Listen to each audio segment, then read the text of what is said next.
Speaking of changing lives, someone who has been such a blessing to, I know, me and all of us is Jacqui Brzuchalski.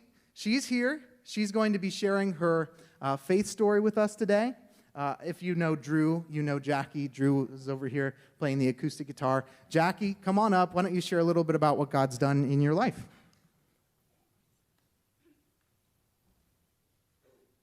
Thank you, Austin. For those of you that don't know me, frequently during the service, I'm in the back, so that's why maybe you haven't seen my face, because I get to see the beautiful backs of your heads. So I wanted to share a little bit about my faith journey today.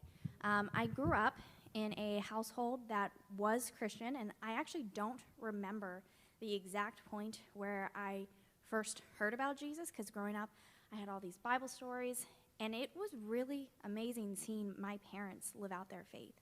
They were people that were really involved at our church. My mom frequently was the large group leader, and so I remember when I was young getting to grab pillows to represent an avalanche and getting to throw it at her on stage, and then little styrofoam that would fall down just like snow. And my dad was part of the small group, and so he was mentoring young boys, and it was really wonderful to see how involved they were with not only their individual faith, but sharing it with others and getting them involved as well. There was a point as I was learning and growing as a child where I heard a verse that said that if you can be trusted with little, you can be trusted with much, and that's how we should rely on God. And I remember when I was taking a spelling test in 5th grade, how I had learned how to spell the words, but I forgot that this was a special spelling test where you also had to know the definition of the words. And I knew all of them except for this one.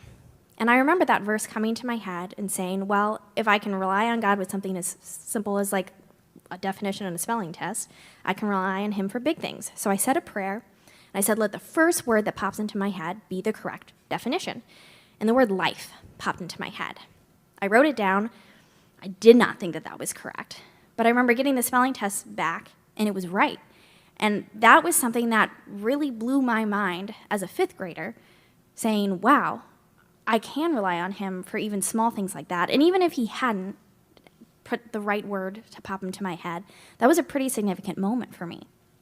And in middle school, I remember as I was growing up, I had been fed all these stories, but I hadn't really taken ownership of my faith individually. And so that was something that I really started to grow and develop. And I would start coming home right before bed. I would take my Bible out, and I kept it underneath my bed. And I would just read until I got too tired, and then I would slip it back underneath my bed. And I really felt like I was getting to hear some of the stories that weren't just told at Sunday school and really developing a relationship with him.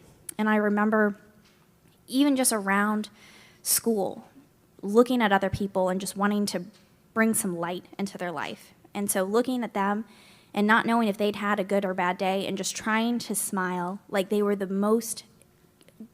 person that I was most excited to see in the world. And as I continued to develop, I ended up coming here at Aldersgate. And I had a moment, too, where God was asking me to lean in. And I really had realized that I was coming here on Sunday, and then I was leaving. And I wasn't really as involved as I could have been, and God was asking me to do more than just be a consumer and to be a participant in his church.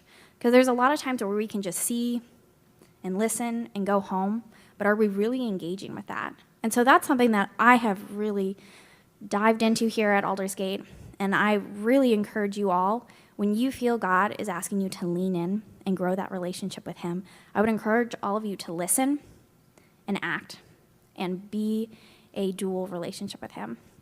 So thank you all so much for letting me share today, and I will hand it back over to Austin.